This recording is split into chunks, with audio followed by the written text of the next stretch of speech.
خواجہ نظام الدین صاحب محبوب الہی رحمت اللہ علیہ کے ایک مرید نے آ کے عرض کی تھی، حضور بڑی ہو گئی ان لوگوں سے شفقت،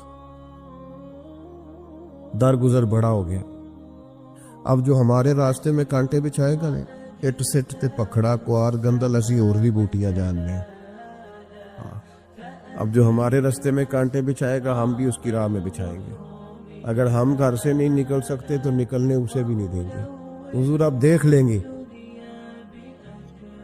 تو آ کے دلاتے ہیں بڑے لوگ، جوش دلاتے ہیں، بڑے لوگ ہوتے ہیں جو جذبات کو ابھارتے ہیں۔ اس نے بھی آ کے کہا حضور درویشی سے گزارا نہیں ہوتا، دو ہاتھ کرنے پڑتے ہیں۔ تو خواجہ صاحب مسکرائے، فرمانے لگے آدھے رستے میں اس نے کانٹے بچھا دیے، باقی آدھے میں تو نے بچھا دیے، سڑک تو ساری کانٹوں سے بھر جائے گی، تو راہ گیروں کی کیا غلطی ہے۔ خواجہ نظام الدین محبوب الہی رحمت اللہ علیہ نا پانی پینے جایا کرتے تھے، جمنا کا پانی بڑا میٹھا اور ٹھنڈا تھا، تو دریائے جمنا سے دور دور سے لوگ پانی لینے آتے۔ تھوڑی سی آبادی ہوتی ہے نا جب کسی شہر میں، تو اپنے محلے کے شہر کے لوگوں کو انسان پہچانتا ہے، بڑی آبادیاں ہو جائیں تو پھر چلو مشکلات ہوتی ہیں، تھوڑی تھوڑی اس وقت آبادی رہتی تھی۔ فرماتے کہ میں جمنا کے کنارے جب پانی لینے گیا تو میرے محلے کی ایک عورت، وہ جمنا کراس کر کے نا پل کے اوپر سے تو دوسری جانب ایک کنواں تھا، تو وہاں سے پانی بھر کے لا رہی تھی۔ تو رستے میں اس نے سلام کی، تو میں نے کہا بیٹے کہاں سے آ رہی ہو؟ کہنے لگی وہ کنویں سے پانی لا رہی ہو۔ تو میں نے کہا بیٹے زمانہ جمنا کا پانی پیتا ہے اور تم کنویں کا۔ تو بڑی وفادار تھی اپنے خامند کی، کہنے لگی حضور چھوٹا سا راز ہے، کسی کو آج تک بتایا تو نہیں، پر آپ تو ہمارے مرشد ہے نا، آپ تو شیخ ہے، آپ سے تو دعا لینی ہے، آپ کو بتا دیتی ہوں حضور یہ جمنا کا پانی نا کھانا زیادہ ہضم کرتا ہے، زیادہ ہضم کرتا ہے، تو کنویں کا پانی نا تھوڑا سا کھارا ہے، روٹی کم ہضم کرتا ہے، میرے خامند کی نا آمدن ذرا تھوڑی ہے، تو میں بجائے شکوہ کرنے کے بچوں کو کنویں کا پانی پلاتی ہوں تاکہ روٹی تھوڑی کھائے اور ہمارا گزارا ہوتا رہے۔ حضرت نظام الدین محبوب الہی رحمت اللہ علیہ فرمانے لگے پتر میں کوئی مالدار صوفی نہیں، غریب اوپر وعدہ ہے، جب تک زندہ رہوں گا نا تیرے گھر میں ماہانہ خرچہ میں بھیجا کروں گا۔ عرض کی حضور کیوں؟ فرمانے لگے تو گھر کی چار دیواری پر بیٹھ کر، گھر کی چار دیواری کے اندر بیٹھ کر دکان پر اور کام پر مزدوری کرنے والے اپنے شوہر کے بارے میں اتنی اچھی سوچ رکھتی ہے، یعنی وہ مزدوری کرنے کے لیے تیرا خیال ہے میں بوجھ نہ ڈالوں، جو دیتا اس میں گزارا کروں۔ فرمایا اگر تو اپنی ذات سے اٹھ کے سوچ سکتی ہے تو پھر تیرا سلوٹ بنتا ہے، اور تجھے سلوٹ یہ ملے گا کہ نظام الدین ہر مہینے تیری روٹی کا بندوبست کیا کرے۔ حضرت خواجہ نظام الدین محبوب الہی رحمت اللہ علیہ کے خلیفہ تھے حضرت امیر خسرو، بلکہ محبوب تھے، کبھی کبھی خلیفے اور محبوب میں بھی فرق ہوتا ہے، بلکہ محبوب تھے حضرت امیر خسرو رحمت اللہ علیہ، تو بادشاہ کے وزیر تھے۔ تو بادشاہ نے کہا ایک دفعہ کہ میرے لیے دعا تو کراؤ، دلی کے حالات ذرا خراب ہیں۔ تو کہنے لگے میں نے کبھی نہیں کہا دعا کے لیے، میں نہیں سفارش کرتا، آپ خود کسی کو بھیج دیں۔ نے مجبور کیا تو کسی اور آدمی نے کہا حضور انہوں نے کئی دفعہ خواجہ امیر خسرو سے دعا کے لیے کہا ہے بادشاہ نے، تو یہ آپ کو کہتے نہیں تو آپ دعا کر دیں۔ حضرت خواجہ نظام الدین صاحب کہنے لگے بادشاہ سے کہو میں نہیں تیرے لیے دعا کرتا، دعا کرانی ہے تو حضرت ابو علی قلندر کے پاس پانی پت جائے، وہ دعا کریں گے تو حالات صحیح ہو جائیں گے دلی کے۔ حضرت امیر خسرو نے جا کے بتا دیا کہ وہ کہتے ہیں وہاں سے دعا کراؤ، ادھر سے۔ کہنے لگے پھر تو نہیں جانا ہے؟ تو حضرت امیر خسرو کہنے لگے جی مجھے کسی اور کا رستہ آتا ہی نہیں، میں نے نہیں جانا۔ تو کہنے لگے اگر میں حکم کرا دوں تو کہا حکم کا میں پابند ہوں۔ حکم ہو گیا حضرت خواجہ نظام الدین صاحب کی طرف سے کہ جاؤ پانی پت۔ حضرت امیر خسرو گئے حضرت ابو علی قلندر کے پاس، ان سے جا کے دعا کرائی، پانی پت بڑی دور ہے دلی سے، دعا کرائی تو کہا بادشاہ سے کہنا حالات صحیح ہو جائیں گے، اور جب صحیح ہو جائے نا تو پھر میرے پاس آئے، صحیح ہو جائیں۔ دعا کی تو اگلے دن ہی معاملات بہتر ہونے لگے، ایک ہفتے میں سب چیزیں بادشاہ کے کنٹرول میں آ گئیں، گھوڑے پہ بیٹھا، مٹھائی لی، پھل لیے، پانی پت گیا، حضرت سے جا کے کہا حضور میں حاضر ہوں، کیا بتانا تھا آپ نے؟ آپ فرمانے لگے تو نے دعا کے لیے خواجہ نظام الدین صاحب سے کہا تھا، تو انہوں نے کیا کہا؟ کہ جناب انہوں نے کہا آپ سے دعا کرائیں. فرمانے لگے میں دعا کروں جو ہر جمعرات خود خواجہ نظام الدین صاحب سے دعا کرانے جاتا ہوں. آج جمعرات جاتا ہوں دلی اور ان سے دعا کرا کے آتا ہوں. تجھے پتہ یہاں کیوں بلایا ہے؟ یہ بتانے کے لیے کہ تیرے حالات خراب کیوں ہوتے ہیں. کہ حضور کیوں ہوتے ہیں؟ فرمانے لگے تیرے حالات اس لیے خراب ہوتے ہیں کہ تو حضرت خواجہ نظام الدین صاحب کی قدر نہیں کرتا. ان کی قدر شروع کر دے, میرا وعدہ ہے تیرے حالات صحیح ہو جائیں گے. انہیں قدر چھوڑ دی ہے رب کریم کے بندے کہ تیری بغل میں رہتے ہیں نا, ساتھ ہوتے ہیں. تو کہتا ہے وہ تو میری رینج میں ہے, مسئلہ ہی کوئی نہیں, تیرے پاس ہوتے ہیں. اور فرمایا انہوں نے وہ دعا کرتے تو اللہ تیرے پہ بڑا فضل کرتا. انہوں نے میرے پاس تجھے بھیجا ہی اس لیے تھا کہ تجھے ذرا قدر پتہ چلے کہ اللہ والوں کی کوئی قدر بھی ہوتی ہے. ایسے ہی تو میرے بھائی یاد رکھیں نسبت کا ایک درجہ ہے, اور یہ ہم نا چکروں میں پڑے رہتے ہیں جس کی وجہ سے نقصان اٹھاتے ہیں. یہ آپ کو سمیٹ کے رکھیں, نظر پر, زبان پر, سوچ کو پابند رکھیں. حضرت بابا بلے شاہ صاحب رحمۃ اللہ علیہ سادات کرام سے تعلق تھا, سید زادے تھا. سادات کرام کو اللہ یہ عزت دیتا ہے کہ پیدائشی طور پر بھی ان لوگوں کے پاس سند ہوتی ہے کہ ان کی عزت کرنا امت پہ ضروری ہے. تیری نسل پاک میں ہے بچہ بچہ نور کا, تو ہے نے نور تیرا سب گھرانہ نور کا. یہ ان کو فضیلت ہوتی. بابا صاحب فرماتے ہیں میرے پاس فضیلت تھی, عظمت تھی, میں سید زادہ تھا اور گیلانی سید غوث اعظم کی اولاد, لیکن آپ فرماتے ہیں مجھے پتا تھا کہ اندر سے میں خالی ہوں. ہمارے زمانے میں کچھ برادریاں ایسی ہیں جن کو ہم لوگوں نے بڑا بنا دیا ہے, وہ بڑے بن گئے ہیں, نیچے اترنے کو تیار نہیں. اور میں اکثر کہا کرتا ہوں کہ یہ زیادتی دونوں طرف سے ہوتی ہے. اصل مجرم وہ نہیں جو اپنے آپ کو بڑا جانتا ہے, اصل مجرم وہ ہے جو اپنے آپ کو چھوٹا سمجھتا ہے, وہ اصل مجرم. تو اس زمانے میں سادات کرام کی بڑی عزت تھی, بڑا نام تھا. تو بابا صاحب کہتے ہیں میرے گھر میں پیری مریدی تھی, ابا جی بھی پیر, دادا جی بھی پیر, پردادا جی بھی پیر, سارے پیر تھے.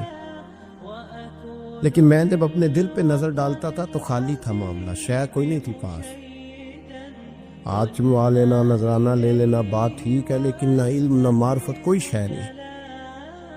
اور فرماتے ہیں میں نے جب پلٹ کے دیکھا نا, پورے علاقے پہ نظر ڈالی تو ایک درویش بابا, ایک سادہ بابا سائیں عنایت قادری, جس کی کوئی بڑا نام نہیں, کوئی بڑی برادری نہیں, اور کام اس کا کیا ہے, رمبا لے لیتا اور سارا دن کھیتوں میں محنت کرتا. لیکن جب مغرب ہوتی تو اس بابے کی مجلس سجتی, اور کہتے ہیں جب ایک دفعہ وہ اللہ کہتا تو اس کی ساری داڑھی آنسوؤں سے بھر جاتے. اور جب عشاء کے بعد وہ حضور پہ درود پڑھنا شروع کرتا تو لگتا یہ کہ یہ سادہ نہیں پڑھ رہا, یہ مصطفیٰ کی زیارت کر کے درود پڑھ رہا. فرماتے ہیں میری ساری برادری کو پتا تھا کہ اس کے پاس معرفت ہے, لیکن مسئلہ یہ ہے کہ ہم سید ہیں, وہ رائی ہیں. اب وہاں جائیں بت توڑیں کیسے, ٹوٹتا ہی نہیں, بہت بڑی مصیبت ہے. کیسے ٹوٹے گا؟ لوگ کہیں گے تو مولوی کے پاس جاتا ہے. تو یہ ہو گیا ہے, ساری زندگی گناہ کرتے رہو, ظلم کرتے رہو, ہمیں تانے کا ڈر نہیں. درویش کے پاس جائیں تو لگتا ہے کوئی تانا دے گا کہ کدھر چلا گیا تھا, کدھر چلا گیا. جے کر یار دے نام دا ملے مینا, انہوں چولی پا لیے پنجے سٹیے نا. تو یہ کر نار دے نام دی ملے سولی, جھوٹا جھوٹ لیے پچھاٹیے نا. بابا صاحب کہتے ہیں میں روز اپنے آپ سے جنگ کرتا کہ جاؤں کہ نہ جاؤں. 2 4 5 لوگوں سے میں نے مشورہ کیا تو کہنے لگے تو سیدوں کو بدنام کرے گا. اب تو سادات کو بدنام کرے گا کہ سید ہو کے کسی کے دروازے پہ جاتا ہے. بابا صاحب کہتے ایک دن لڑتے لڑتے میں تھک ہی گیا, میں چلا ہی گیا. میں نے کہا نہیں, اندر کا بت توڑوں گا تو بات بنے گی. کہتے قصور کا میں رہنے والا تھا اور مجھے سمجھانے کے لیے اچ شریف سے, جہاں کے آپ رہنے والے تھے, جو پچھلا علاقہ تھا, وہاں سے بڑے بزرگ بلائے گئے کہ بلے شاہ کو سمجھاؤ. کہتے ہیں وہ بابا جی جب آئے تو میں پہچان گیا برادری کے, قبیلے کے, علاقے کے بڑے. میں جب ان کے قریب گیا تو وہ نہیں مجھے جانتے تھے, بزرگ تھے, میں تو جانتا تھا نا. تو مجھے کہنے لگے بیٹے کون ہو؟ تو میں نے کہا حضور میری تو پہچان ہی کوئی نہیں, میری تو کوئی پہچان نہیں, آپ بتائیں آپ کون ہیں؟ تو کہنے لگے اسی اچھیرے, ساڈی ذات اچھیری, کیونکہ اچ شریف وچ رہنے ہیں. تو اب تو بتا. تو بابا صاحب کہنے لگے اسی قصوری تے ذات بھی قصوری, کیونکہ وچ قصور دے رہنے ہیں. وہ جو چھوٹے تو اپنا قصور مانتے, ہاں جی کوئی سانو اچا مل جائے تے نیویں ہو بہنے بات ختم ہو گئی۔ بابا صاحب رحمت اللہ علیہ کو بڑا سمجھایا۔ بابا جی کہنے لگے حضور میں کیا کروں؟ میں جب اس درویش کے پاس جاتا ہوں تو مجھے رب یاد آتا ہے، جب میں اس کے پاس جاتا ہوں تو میرے من کی میل کچیل دھو ڈالتا ہے، اور میں اس کی مجلس میں بیٹھا ہوتا ہوں تو لگتا ہے کہ مدینے والا رسول بھی مجھے مسکرا کے دیکھ رہا ہے۔ میری مجبوری ہے، میرے وہ جو اندر کے باطن کے میل ہے نا اس نے دھو ڈالے۔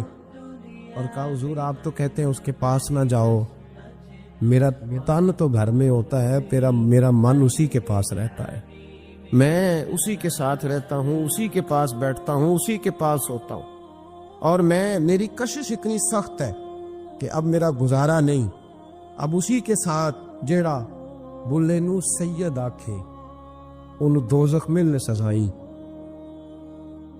اب اس کی تشریح بڑے بڑے لوگوں نے اپنے اپنے رنگ میں کی ہے۔ کچھ نے کہا بابا جی نے بد دعا دی ہے، یہ بد دعا ہے، اگر کہا تو الجھ جاؤ گے، لیکن ہے بھی وہ سید جھوٹ بھی نہیں۔ کچھ کہتے ہیں بد دعا دی ہے، اور کچھ کہتے ہیں انہوں نے اعلان کیا ہے کہ میں اللہ کا ولی ہوں۔ اگر کسی نے یہ لفظ کہا تو وہ یاد رکھے وہ جڑا بلے نو سید آکھے انہوں دوزخ ملن سزائیں، تو جڑا بلے نو رائیں آکھے وہ جنت پینگا پائیں۔ لوگ کہتے ہیں کہ اللہ کے ولی کے پاس سب سے بڑی طاقت کیا ہوتی ہے؟ کچھ لوگ کہتے ہیں جو کہتا ہے وہ ہو جاتا ہے، یہ بڑی طاقت ہے۔ کچھ لوگ کہتے ہیں کہ اللہ تبارک و تعالیٰ کا ولی دنیا سے کٹا ہوتا ہے، یہ اس کی بڑی طاقت ہے۔ میں آپ کو درجنوں صوفیاء کی اور سینکڑوں اولیاء اللہ کے اقوال کا اگر ایک جملے میں نچوڑ عرض کروں تو اللہ کا ولی وہ ہوتا ہے جو وسوسوں سے دور ہو کے یقین کامل کی دولت پا چکا ہوتا ہے، وسوسوں سے بچ جاتا ہے، اس کا یقین تیقن مضبوط ہوتا ہے۔ حضرت ابو الحسن خرقانی ایک بزرگ گزرے، یہ حضرت باعزید بستامی کے سجادہ نشین بو علی سینا سائنسدان ہے بہت بڑا، وہ حضرت ابو الحسن خرقانی کا مرید تھا۔ توجہ ہے میری بات پر، سائنسدان بیت تھا۔ اور محمود غزنوی والی ہندوستان وہ بھی حضرت سیدنا ابو الحسن خرقانی کی بیت تھا۔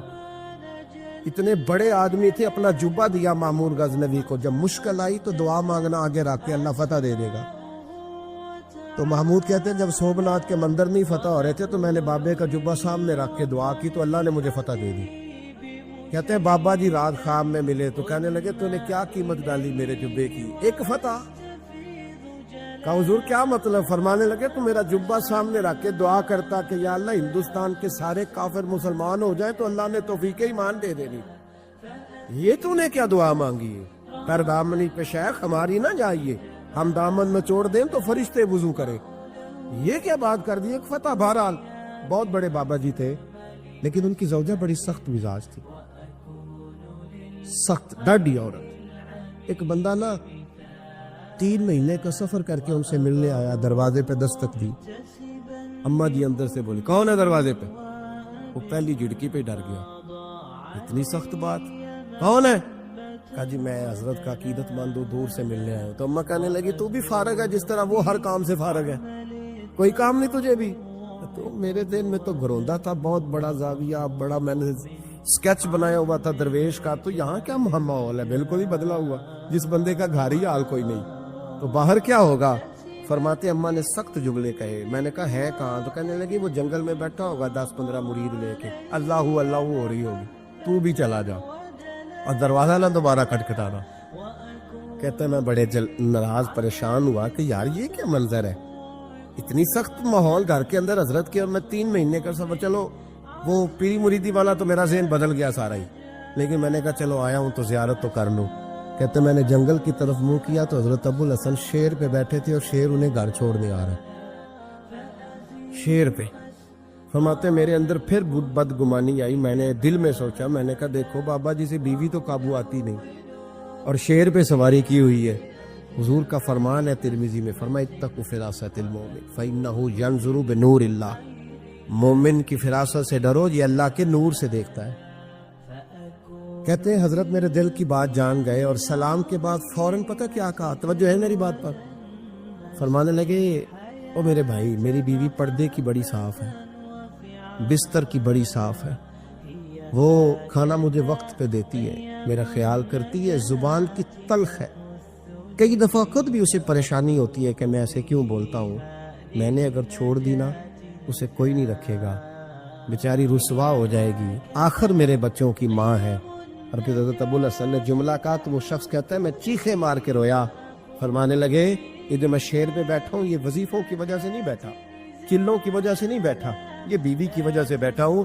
فرمانے لگے میں اس بد زبان سے حسن سلوک کرتا ہوں, اللہ نے یہ بے زبان مخلوق میری فرما بردار بنا دی.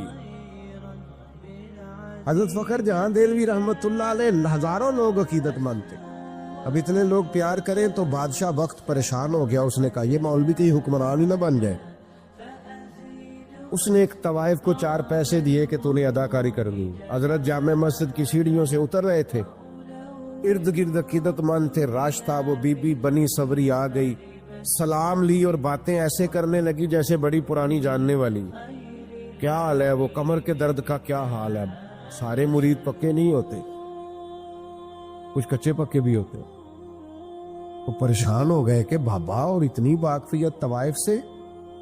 پھر وہ فوراً کہنے لگی میں اس وقت آنا نہیں چاہتی تھی, پر وہ جو رات آپ آئے تھے نا رات کو تو کھوٹے سکے دے گئے. آپ بازار گئی ہوں تو دکاندار نے لیے نہیں. بہت سارے بندے سوچ رہے تھے کہ ہم نے کبھی پوچھا نہیں پیر صاحب رات کو کہاں ہوتے. تو وہ پریشان تھی اور بی بی اداکاری کر رہی تھی. حضرت بڑے مطمئن ہے, رب کے بندے ہیں نا, بڑے اطمینان سے باتیں سن رہے. جب وہ چپ کر گئی تو آپ نے جیب میں ہاتھ ڈالا اور 3 دفعہ کہا بیٹی, او میری بیٹی, او پیاری بیٹی, پتر تو کھوٹے سکے دے دا اور اصلی لے جا. دوبارہ بھی کبھی ضرورت پڑی تو بیٹا آ جانا, فخر جہاں کا دروازہ کھلا ہوا ملے گا. یہ لفظ کہہ کے نا, یہ لفظ کہہ کے حضرت جلدی سے سیڑھیاں اترنے لگے. وہ بی بی تھوڑی دیر سکتے میں رہی اور پھر رج کے روئی اور پھر حضرت کے پیچھے دوڑی, جا کے آگے پیروں کی طرف بیٹھ گئی, ہاتھ باندھ دیے, کہنے لگی او دلی کے بے تاج بادشاہ, مجھے تو پیسے دیے گئے تھے تجھے بدنام کرنا تھا. میں وہ بی بی ہوں جسے اس کے اپنوں نے بھی بہن بیٹی کہنا چھوڑ دیا. میں تجھے بدنام کرنے آئی اور تو نے مجھے بیٹی بنا لیا, اور 3 دفعہ مجھے بیٹی بیٹی کہہ کے پکارا. میں تیرے صدقے جاؤں, اب میں شہر والوں کو بتاؤں گی کہ فخر جہاں کی بیٹی کیسی ہوتی ہے. یہ لفظ کہتے اس نے اپنا کپڑا اٹھایا اور چہرے پہ نقاب کیا, کہنے لگی سنو شہر والوں, آج کے بعد کسی طوائف کا کوٹھا سمجھ کے نہ آنا, میں نے اسے مسجد بنا دیا ہے. قیامت تک مدینے والے کے نام کی اذانیں پڑھی جائیں. اللہ والوں کا ضرب بہت بڑا ہوتا ہے, یہ الجھے نہ, پریشان نہ ہو. اور تیسری بات والذین یبیتون لربہم سجدا وقیاما, رب کے بندوں کی راتیں موبائل پہ نہیں گزرتی, سڑکوں چوکوں پہ نہیں گزرتی. اللہ کا قرآن کہتا ہے ان کی رات یا سجدے میں گزرتی ہے یا قیام میں گزرتی. سیدہ عائشہ صدیقہ رضی اللہ تعالیٰ عنہ فرماتی ہیں اتنی دیر نبی پاک نے نفل پڑھے رات کو, اتنی دیر کہ فجر کی اذان ہو گئی اور میں نے حضور کے قدموں میں ورم دیکھا. میں نے صبح عرض کی حضور آپ کے صدقے اللہ اگلے پچھلوں کو بخشے گا. امام الانبیاء ہو کر, سید الرسل ہو کر اتنی مشقت. حضور فرمانے لگے عائشہ تم نے بتایا ہے نا میرے اللہ کا مجھ پر بڑا انعام ہے, تو بتا پھر اپنے رب کا شکر گزار بندہ نہ بنو. کبھی تو بھی تو ساری رات مصلی پہ گزارنا, کبھی ایک رات, چلو میں روز کی بات نہیں کرتا, کبھی کبھی کوئی ایک سارا گزارنا اللہ کی بارگاہ میں, اس کے رستے میں. ہم تو میرے بھائی نہ بزرگوں کو وقت ملتا ہے اسٹیٹس لگانے سے, نہ بچوں کو ملتا ہے. ہم تو پتہ نہیں کہاں کھو گئے. زندگی وہ نہیں ہے جو موبائل کے اندر ہے, زندگی یہ جیتی جاگتی ہے. باہر دیکھیں لوگوں کو. خدا را اپنا مصلی سے رشتہ مضبوط کریں. طاقتور مومن وہ ہوتا ہے جس کا مصلی سے رشتہ مضبوط ہوتا ہے. جسے دعا مانگنی آتی ہے، جسے رب کو منانا آتا ہے، جسے سجدے میں جانا آتا ہے۔ آپ دیکھیں نا، نبی پاک کی سیرت کو پڑھے، سورج گرہن ہو گیا تو حضور نے مصلی بچھا لیا، بارش نہیں ہوتی تو مصلی بچھا لیا، بارشیں زیادہ ہوتی ہیں تو مصلی بچھا لی، ہر موقع پر نماز۔ یہاں تک کہ بدر کی رات جناب صدیق اکبر رضی اللہ تعالیٰ عنہ فرماتے، حضور نے صفیں سیدھی کرائی، لوگوں کی ڈیوٹیاں لگائیں، کافر ساری رات گوشت بھون بھون کے کھاتے رہے، اور اللہ کے لاڈلے نبی ساری رات سجدے میں رہے۔ یا اللہ میں 313 لے کے آ گیا ہوں، اگر یہ ہلاک ہو گئے کون تیری عبادت کرے گا قیامت؟ ساری رات نماز پڑھی نبی پاک نے، ساری رات۔ میں کیسے آپ سے عرض کروں کہ ہمارا سجدہ کمزور ہے، محفلیں لمبی نمازیں چھوٹی؟ خدا را واپس آؤ، اور خبردار وہ جو تمہیں ملنگ تلنگ ملتے ہیں، وہ جو کڑے اور وہ جو جناب، ان کو کہو مولا علی شیر خدا کا نام لیتے ہو؟ شیر خدا تو کہتے ہیں میں نے اللہ سے دعا مانگی ہے، یا اللہ جنت میں بھی نماز کی توفیق دینا۔ فرماتے میرا نماز کے بغیر دل ہی نہیں لگتا، نماز نہ ہوگی تو دن کیسے گزرے گا؟ نبی پاک صلی اللہ علیہ وسلم کی حدیث ہے مسلم میں، طبرانی میں، حضور نے فرمایا آؤ میں تمہیں پچھلے زمانے کے ایک ایماندار نوخیز ولی اللہ کی بات سنوں۔ پچھلے زمانے، حضور نے فرمایا پچھلے زمانے میں ایک بادشاہ جادو کے زور پہ حکومت کرتا تھا۔ جب وہ ایک جادوگر اس نے رکھا ہوا تھا تو جادوگر اس کو جادو بتاتا، وہ جادو کے زور پر حکومت کرتا۔ جادوگر بوڑھا ہو گیا تو کہنے لگا بادشاہ کوئی نوجوان میرے پاس بھیج دے، اب میں بوڑھا ہو گیا ہوں، میرا پتہ کوئی نہیں کب مر جاؤں۔ ایک نوجوان کی ڈیوٹی لگائی، بڑا زیرک سمجھدار، اپنے رعایا میں سے چن کے جو ذہین فطرت مزاج بچہ تھا وہ اس نے لگایا۔ اللہ کے محبوب علیہ الصلوۃ والسلام فرماتے ہیں بچہ جادو سیکھنے لگا، وقت گزرنے لگا۔ بچہ جب جادو سیکھنے جاتا تو رستے میں ایک راہب بھی تھا جو انجیل جانتا تھا، وہ اللہ اللہ سکھاتا، لوگوں کو حضرت عیسیٰ علیہ السلام کی تعلیمات سے آگاہ کرتا۔ اس نے دیکھا کہ یہاں بھی لوگ کٹھے ہیں تو وہ بچہ اس راہب کے پاس بھی اٹھنے بیٹھنے لگا۔ اب جب اس کے ساتھ اس کی گفتگو بڑھنے لگی تو اس کو باتوں میں لذت آنے لگی۔ اس نے راہب نے پوچھا کہ تو کون ہے اور کس طرح سے آیا ہے، کیا تیرا معاملہ ہے؟ اس نے کہا جی میں جادو سیکھنے جاتا ہوں، آپ کی باتیں مجھے بڑی اچھی لگتی ہیں۔ اس نے کہا دین سیکھ، جادو سیکھنے والے کافر ہو جاتے ہیں، قرآن و حدیث سیکھنے والوں کو اللہ کامل ایمان عطا فرماتا ہے۔ فرمایا یہ سیکھ۔ بچہ بیٹھنے لگا، اس کے پاس آنے لگا، باتیں دل میں گھر کرنے لگی۔ ایک وقت آیا کہ مسلمان ہو گیا، اور مسلمان کیسے ہوا؟ بچہ کہتا ہے میں تجربہ کر کے ہوا، اب میں تھوڑا سا وقت جادوگر کے پاس بھی جاتا اور باقی سارا وقت وہاں بیٹھتا تھا۔ میں ایک دن جا رہا تھا تو رستے میں اژدہا تھا، بہت بڑا سانپ تھا، رستہ روک کے کھڑا تھا۔ یہ حضور نے بیان کی حدیث، نبی پاک صلی اللہ علیہ وسلم فرماتے ہیں بچہ کہتا ہے کہ رستے کے اندر سانپ ہے، رستے بند ہے، لوگ چھتوں درختوں پہ چڑھے، ہراش ہے۔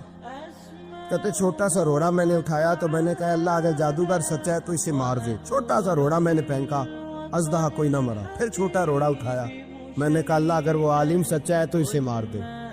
اب جب میں نے روڑا مارا تو اژدہا مر گیا۔ میرے اندر سے گواہی آئی نہیں، دین کی باتیں سچی ہیں، نہیں قرآن کی باتیں اسلام سمجھانے کے لیے عرض کر رہا ہوں، اگرچہ اس دور میں انجیل کی اللہ رسول کی باتیں اچھی ہیں۔ کہتے میں مسلمان ہو گیا، اب میں نے راہب کے پاس ہی رہنا شروع کر دیا، جادوگر کے پاس چھوڑ دیا، اس بچے نے آنا۔ بادشاہ پوچھتا کہاں زیادہ وقت گزارتے ہو، تو وہ بات گول کر دیتا۔ وقت تیزی سے بڑھنے لگا، اللہ نے اس نوجوان میں طاقت پیدا کر دی۔ اب وہ اس کے اندر نا اللہ نے توانائی، روحانیت پیدا کر دی، ابھی جوان ہے، 14-15 سال عمر ہے۔ اللہ نے اب جو بیمار بھی آتا وہ دعا کرتا تو اللہ صحت عطا کر دیتا، جو بھی آتا۔ بادشاہ کا ایک درباری تھا، بادشاہ کو پنکھا جلتا تھا، اندھا ہو گیا، کوئی ایسی تکلیف آئی کہ نابینا ہو گیا، بڑے علاج کرائے، شفا نہیں ہوئی۔ کسی نے اس بچے کا پتہ بتایا کانوں میں، اس کے پاس گیا تو بچہ کہنے لگا شفا تو ہو جائے گی پر کلمہ پڑھنا پڑے گا، مسلمان ہونا پڑے گا، جس پیغمبر کا میں غلام ہوں تجھے بھی بننا پڑے گا، دین پہ عمل کرنا پڑے گا، اللہ شفا دیتا ہے۔ اس نے کہا تو مجھے کلمہ پڑھاؤ، مجھے شفا دے، میں تیار ہوں۔ اس نے کہا شفا تو اللہ دیتا ہے۔ اس نے اللہ تبارک و تعالیٰ کا ذکر کر کے دعا مانگی، یہ مسلم شریف میں حدیث ہے، طبرانی میں موجود ہے۔ اللہ نے اسے شفا دی، اس نے کلمہ پڑھنا شروع کر دیا۔ یہاں ایک نقطہ لکھا ہے ہمارے علماء نے، کہتے ہیں جب اللہ ولایت عطا کرتا ہے نا تو یہ سفید بالوں والے کا حصہ نہیں ہوتی۔ اگر جوانی میں کوئی آدمی توبہ کر کے تصوف کے راستے پہ چلتا ہے تو سب سے زیادہ ولایت اللہ اسے عطا فرماتا ہے، سب سے زیادہ ولایت اس کے پاس ہوتی ہے۔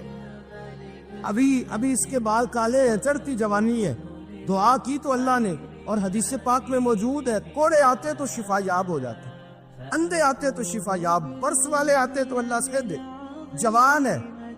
بادشاہ کے پاس وہ واپس گیا، وہ جو آدمی جس کی آنکھیں ٹھیک ہوئی تھی، بادشاہ نے پوچھا کہ کیسے شفا ملی؟ تو کہنے لگا میرے رب نے شفا دی۔ بادشاہ سجدے کراتا تھا، اپنے آپ کو منواتا تھا، معاذ اللہ، کہنے لگا میرے علاوہ کون رب ہے؟ اس نے کہا وہی رب ہے جس نے تجھے پیدا کیا ہے، اور وہی رب ہے جس نے مجھے اندھے کو آنکھیں دی ہیں، وہی ہے میرا مالک۔ کہا اچھا تو مجھے نہیں مانتا؟ کہا نہیں، میں اپنے رب کو مانتا ہوں۔ بادشاہ نے اسے سزا دی، ستایا، اس نے بچے کا پتہ بتایا، پھر بچے کو بلا کے ستایا تو اس راہب کا پتہ بتایا، راہب بھی قتل ہو گیا، نابینا بھی قتل ہو گیا۔ بادشاہ نے کہا سپاہیوں سے اس بچے کو لے جاؤ اور پہاڑ کی چوٹی پہ جا کے نیچے پھینکو تاکہ مر جائے۔ بچہ پہاڑ کی چوٹی پہ گیا تو ہاتھ اٹھا کے کہنے لگا یا اللہ میرے لیے نہیں اپنے لیے، میرے لیے نہیں اپنے لیے انہیں اپنی قدرت کے جلوے دکھا، میرے لیے نہیں۔ اللہ کے بندے اپنی جان بچانے کی دعائیں نہیں مانگ، اپنے لیے انہیں اپنی قدرت کے جلوے دکھا۔ یہ دعا مانگی، جتنے لوگ ساتھ آئے تھے وہ سارے زمین پہ گرے اور سب مر گئے، پہاڑ سے گر کے مر گئے۔ بچہ واپس سیدھا بادشاہ کے پاس کہنے لگا لو بھائی میرے رب نے مجھے بچا لیا ہے۔ جوان کا ایمان دیکھو، میرے رب نے مجھے، بولو میرے اللہ نے مجھے ایمان کی گواہی دے رہا ہے، میں بچ کے آؤں، تو جھوٹا ہے، میرا رب سچا ہے۔ اس نے کہا لے جاؤ اس کو دریا میں، کشتی میں بٹھاؤ، بیچ دریا کے جا کے دھکا دے دو۔ بیٹھے کشتی میں، دریا کے بیچ گئے، اور جب جا کے وہاں اس کو دھکا دینے لگے تو اس نے کہا اللہ میرے لیے نہیں اپنے لیے انہیں اپنی قدرت کے جلوے دکھا۔ بس ایک طوفان سا آیا، جتنے سپاہی ساتھ آئے تھے ڈوب کے مر گئے۔ وہ بچہ اٹھا اور سیدھا پھر بادشاہ کے پاس، اسی کے پاس کہنے لگا لو بھائی میرے رب نے مجھے بچا لیا ہے، تیرے پاس آیا ہوں۔ وہ کہنے لگا تو کیا مصیبت میرے گلے پڑ گئی ہے، کیسے جان چھوٹے گی؟ تو بچہ کہنے لگا اگر تو مجھے باندھے درخت کے ساتھ اور سارے ملک کو بلائے، لوگوں اکٹھا کرے، پھر تو مجھے تیر مارنا، میں تجھے بتاؤں گا کیسے مارنا ہے، میں مر جاؤں گا۔ اللہ کا بندہ نوجوان، ایمان دیکھو، مرنے کے طریقے بتا رہا ہے، میں تجھے بتاؤں گا میں کیسے مروں گا۔ یہ بات کہی، بادشاہ نے سارا مجمع جمع کیا، ملک سارا باہر آ گیا، درخت کے ساتھ باندھ دیا۔ کہنے لگا بھائی لوگوں یہ مجھے مارنا چاہتا تھا، مار نہیں سکا، اب میں اسے بتانے لگا ہوں کہ میں کیسے مروں گا۔ اسے کہو جب تیر مارے تو صاحب میرے رب کا نام بھی لے، میں اپنے رب کے نام پہ جان دوں گا، ایمان کی پختگی میں اللہ کے نام پر جان دوں گا۔ اسے کہو رب کے نام پہ مارے، مر جاؤں گا۔ بادشاہ نے اللہ کہہ کے تیر مارا، پیشانی میں لگا، بچے کی روح پرواز کر گئی، جتنا مجمع کھڑا تھا سارا کلمہ پڑھ کے مسلمان ہو، سارے مسلمان ہو، سارے۔ میرے رسول پاک سید عالم صلی اللہ علیہ وسلم نے نوجوانوں کو بتایا جب تمہارے اندر ایمان کی قوت آئے گی تو اللہ تمہاری مدد کرے۔ فرمایا وہ نوخیز ولی تھا، ابھی جوان راہ نہ تھا، ابھی اس کی پیشانی پر جوانی کے آثار تھے، لیکن اسے اللہ کو راضی کیا، رب کریم کو راضی۔ ولایت کا مطلب بڑھاپا نہیں، ولایت کا مطلب وہ نہیں کہ جب بڑا لمبا وقت گزر جائے تو پھر آدمی آئے کہ نہیں اب کیا کرنا ہے، اب مسجد ہی ہے، اب تو اس کے علاوہ گزارا ہی کوئی نہیں۔ تو اس وقت کا آنا اللہ کی بارگاہ میں قبول تو ہے، لیکن شاباشی اسی کو ملتی ہے جو جوانی کا وقت آئے، جو عین اس وقت آئے جو وقت میرے رسول پاک علیہ السلام کے غلام عبداللہ ابن عمر، حضرت عبداللہ ابن عمر رضی اللہ تعالیٰ عنہ فرماتے ہیں کہ میں نکلا، مجھے سفر کے لیے جانا تھا، تو تھوڑی سی کھجوریں، تھوڑا سا سرکہ، ایک شہد کی بوتل، چیزیں میں نے سفر کے لیے ساتھ رکھ لی۔ میں جب مدینے سے باہر صحرا میں نکلا نا تو رمضان نہیں تھا، غیر رمضان تھا۔ میں نے ایک نوجوان کو دیکھا بکریاں چرا رہا، بکریاں چرا رہا، اے جوان، آپ فرماتے ہیں اس کا چہرہ بڑا نورانیت والا، گرد پڑی ہوئی پر بڑا حسین۔ فرماتے ہیں میں نے اس کو کہا کہ آ جاؤ کھانا کھا لو، روزے بھی نہیں تھے۔ کہنے لگا نہیں میں نے روزہ رکھا ہوا ہے۔ فرماتے ہیں میں نے کہا پتہ کروں کہ نیرا نیکی ہے کہ پرہیزگار بھی ہے؟ نیک وہ ہوتا ہے جو نماز پڑھے روزہ رکھے، پرہیزگار وہ ہوتا ہے جو گناہ سے بچے، وہ پرہیزگار ہوتا ہے۔ کیا پتہ کروں پرہیزگار بھی ہے کہ نہیں؟ کہتے میں قریب گیا تو میں نے جا کے اس کو کہا بھائی تیری بکریاں بڑی پیاری ہیں، میرا دل کرتا ہے ایک بکری مجھے دے دو۔ کہتے وہ جوان، غربت بھی، پریشانی بھی، پر دامان توکل کی یہ خوبی ہے کہ اس پر پابند لگے ہوتے ہیں، دھبے نہیں ہوتے۔ غربت ہے، کہا جناب ایک بکری دے دو۔ آنے لگا جناب بکریاں میری نہیں، بکریوں کا مالک کوئی اور ہے۔ کہتے میں نے آزمانے کے لیے کہا کہ بکریوں کے مالک کو کہنا ایک بکری بھیڑیا لے گیا ہے، کہہ دینا بھیڑیا لے گیا ہے۔ تو کہتے اس نے میری طرف دیکھا، گرد سے اس کے بال لٹے ہوئے، آنکھوں میں روشنی، چہرے پہ اطمینان، لب و لہجے میں ایمان کی طاقت۔ نوجوان کہنے لگا حضور بکریوں کے مالک کو تو کہہ دوں گا بھیڑیا لے گیا ہے، جب عرش کا مالک پوچھے گا تو کیا جواب دوں گا؟ اللہ کو کیا جواب دوں گا؟ کہتے ہیں میں کانپنے لگا اس کی بات سن کے، واپس آیا، جو کام نکلا تھا وہ چھوڑا، واپس لوٹ آیا۔ میں نے پتہ کیا کس کا غلام ہے، پتہ چلا فلاں آدمی کا ہے۔ کہتے میں نے پہلے غلام خریدا، پھر پتہ کیا تیرے پاس بکریاں کتنی ہیں؟ اس نے کہا 400۔ کہتے میں نے مالک سے ساری بکریاں خریدی، پھر غلام کو بلایا، پھر وہ بکریاں تحفے میں دی، تحفے میں۔ کہنے لگا حضور یہ سارا کچھ مجھے کیسے ملا؟ میں نے کہا تیرا ایمان بڑا پختہ تھا تو میرے رب نے تجھے انعام عطا فرمایا ہے۔